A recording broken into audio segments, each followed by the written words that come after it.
Hey everyone, this is Jonah Johnson with you for another edition of JJ in the Field. Hey everybody, Jonah T. Johnson, Sales Agronomist with PCT Sunrise, and here today we're on northeast Clark County and we're scouting some wheat for a follow-up on some freeze damage that we had over the last 2 weeks. So if you remember, we had several days over the last 2 weeks where we had below that 28 degrees for several hours and killing frost. And the video I shot last week, the wheat we looked at was in really great shape. But this wheat, unfortunately, Brian, if you could cascade behind me, might be a little hard to see in your video frame, but if you note, there's a yellow cast going all the way across this field here. And so what happened was, this is where the temperature inversion would have occurred going down this hill slope toward this creek behind us, and where we got some of these really cold temperatures. So unfortunately, we're seeing this all over kind of this remote area. There was multiple varieties, multiple stages of wheat. Then if I walk in here close to the camera, you can see this yellow cast it has. And so at first people may think from the road that this is a nitrogen deficiency. Well, when we look in here further, you can note that some of these straw stalks are really weak, flaccid. They bend over and they kink. You can note that there's a brown cast to these.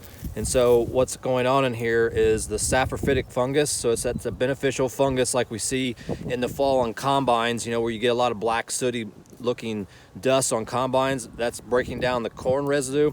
Same thing here. So these plants were killed in some places and the growing point's essentially dead at this point. So an example of that, if you look at my forefinger here, this uppermost leaf, you can see how it's brown and squishy here. And note some of these others. Like here's a great example right here. This is the flag leaf emerging of this plant.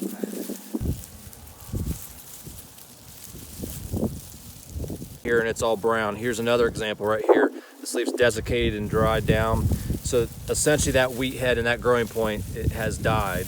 And so now it's leaving some of these really soft and squishy plants. And you can see I pulled these out of the ground and just gave them a little push, and they've all bent and kinked in this regard. So is the whole field dead? In this regards, no. But we're going to unfortunately hurry up and wait another 7 to 10 days of good temperatures. But coming this Friday, we're to expect here in Ohio another potential cold event. And depending on where you're at latitude-wise, whether or not how bad it's going to be. But we've watched this field for a month now, and it's progressively gotten worse. And so, unfortunately, it's nature of the beast.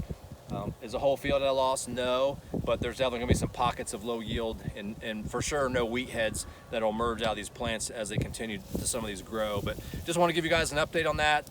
Be mindful of that in your wheat fields, and if there's anything we can do to help answer some questions, let us know. But obviously, if you have wheat fields that the head has emerged already, those are going to be more sensitive to probably 32 to 34 degrees and not that traditional 28 degrees. So if there's anything else we can do, please let us know. And again, it's Jonah T. Johnson with PCT Sunrise. Thanks for watching.